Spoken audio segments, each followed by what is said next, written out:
Ingrid tenía tan solo 9 años cuando fue abusada sexualmente por Moisés Pachado, quien era el sacerdote de Hualfín, su pueblo natal. Ese pueblo natal que tuvo que abandonar en la adolescencia para radicarse en Tucumán y poder seguir adelante con su vida. Siendo ya adulta, decidió contar su verdad ante la justicia. Fue luego de que la actriz Thelma Fardín decidiera denunciar penalmente a Juan D'Artés por abusos sexuales. Esto fue en diciembre del 2018. El proceso judicial se inició, sorteó los planteos de prescripción, Pachado fue imputado y cuando la causa estaba próxima a ser elevada a juicio, falleció el sacerdote. Fue en junio del año 2022. Con la causa archivada, Ingrid siguió adelante y encontró en la tierra y el vino una forma de reconstruirse.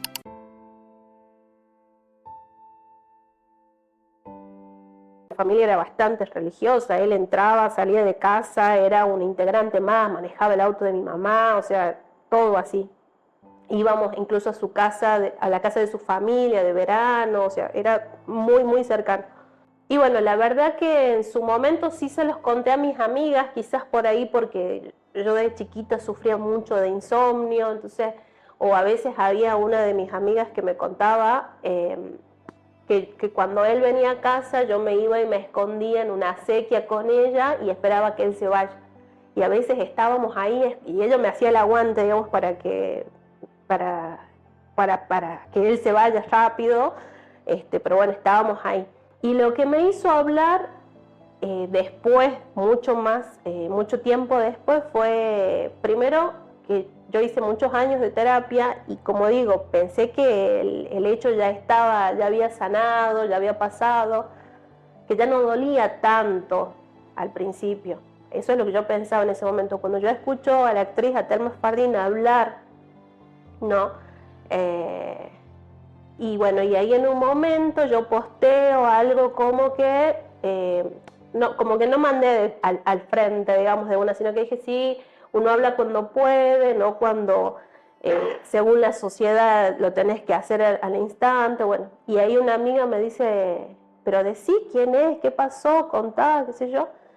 Y ahí dije, sí, yo soy mamá y a mí me gustaría saber para que mis hijos no estén cerca de alguien que hace daño a los niños. Y lo pensé así porque si bien es cierto yo ya estaba lejos, como mamá la verdad que no me gustaría que mis hijos estén cerca de alguien que se aprovecha de las infancias, ¿no? Y el camino al juicio fue tremendamente revictimizante, porque bueno, primero tuve que hacer la denuncia con muchos detalles, o sea, yéndome prácticamente con mi mente a revivir ese momento.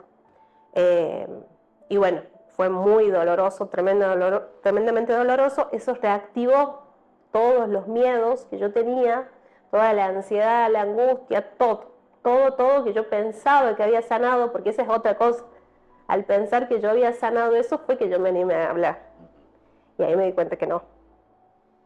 Entonces, la verdad que fue tremendamente doloroso. Después las pericias, después encontré un diario íntimo, también me hicieron hacer pericias caligráficas. Y en el momento de las pericias estuve también con una psicóloga amiga que me acompañó, porque yo sí sabía cada frase que había ahí, y más allá de que la persona esté haciendo su trabajo, era caer una y otra vez, y la verdad que fue muy duro. Y cuando él fallece, en un punto sí me agarró como mucho enojo interno, porque solamente nos faltaba 1 o 2 testimonios para que ya puedan iniciar, digamos, el proceso ya finalmente del juicio.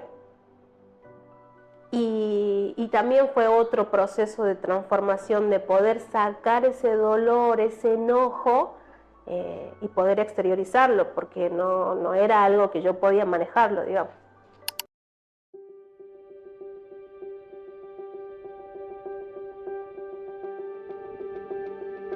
Me recibí y a los 2 días empecé a trabajar en una bodega grande de Cafayate. Y la verdad que el clima laboral bien, todo bien, pero no era algo que yo anhelaba y que me gustaba y que miraba como algo profesional que me llene, digamos, el alma.